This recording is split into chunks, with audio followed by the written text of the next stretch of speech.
अस्सलाम वालेकुम, welcome to my YouTube channel lifestyle with Sunny. आज मैं बनाने जा रही हूँ बहुत ही मज़ेदार सी आसान सी रेसिपी, झटपट बनने वाले ये टी टाइम बिस्किट्स।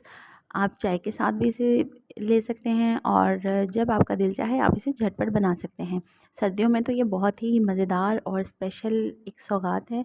तो चलिए हम स्टार्ट करते हैं, इसे हमने किस तरह से बनाना है।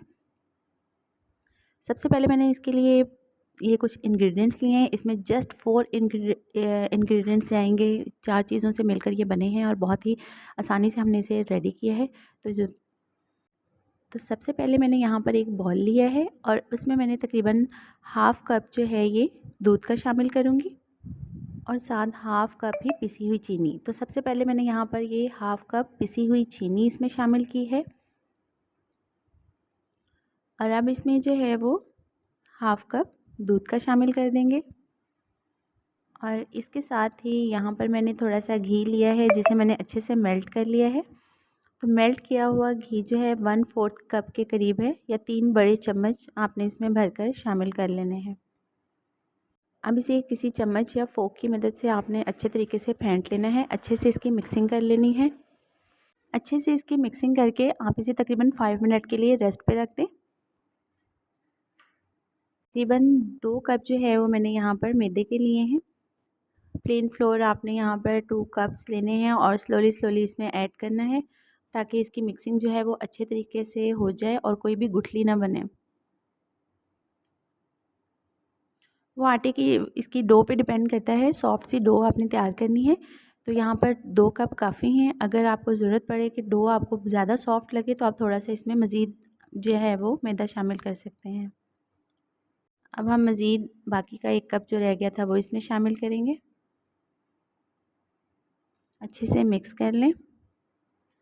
अच्छे से मिक्स करने के बाद ये देखें डो काफ़ी सॉफ्ट है और इसका जो है वो पेड़ा सा नहीं बनेगा। तो हम मज़ीद इसमें जो है वो आधा कप जो है वो मैदे का शामिल कर देंगे। अब इसकी अच्छे से मिक्सिंग कर लेते हैं, सॉफ्ट सी डो तैयार करते हैं। तो ये देखिए गाइस, बहुत ही सॉफ्ट और बहुत ही ज़बरदस्त सी स्मूथ सी हमारी डो रेडी हो गई है। तकरीबन 10 से 15 मिनट के लिए आपने इसे रेस्ट पे रखना है।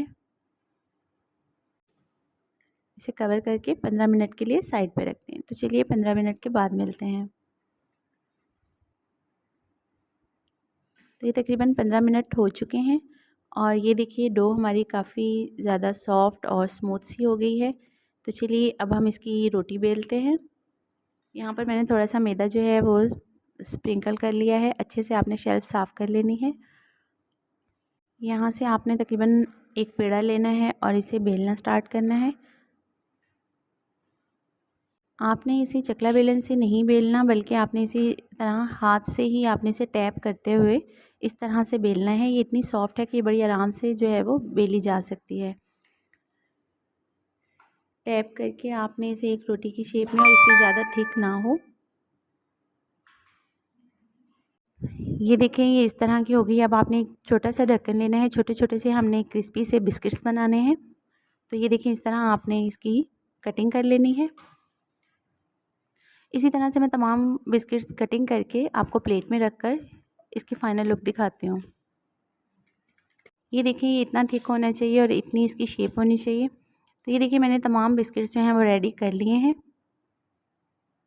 अब यहाँ पर हम पैन लेंगे। पैन में मैंने ऑयल डाल लिया है और इसे अच्छे से गर्म कर लिया है। मीडियम फ्लेम पर आपने इसे फ्राई करना है।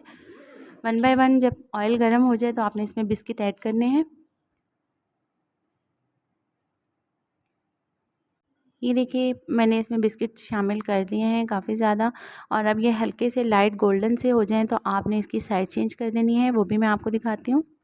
देखिए, बहुत ही मज़ेदार से क्रिस्पी से बिस्किट्स जो हैं वो हमारे रेडी हो चुके हैं। इनका कलर जो है वो कुछ इस तरह का होना चाहिए। तो चलिए, ये सारे बिस्किट्स जो हैं वो मैं आपको डिश आउट करके आपको इसकी फ़ाइनल लुक दिखाती हूँ। गाइस, बहुत ही मज़ेदार से क्रिस्पी से हमारे टी टाइम बिस्किट्स जो हैं वो रेडी हो चुके हैं। उम्मीद है आपको मेरी आज की रेसिपी बहुत पसंद आई होगी। ज़रूर ट्राई कीजिएगा, फ़ीडबैक देना मत भूलिएगा। मिलते हैं इसी तरह की मज़ेदार सी यूनिक सी रेसिपी के साथ नेक्स्ट वीडियो में। तब तक के लिए इजाज़त, अल्लाह हाफ़िज़।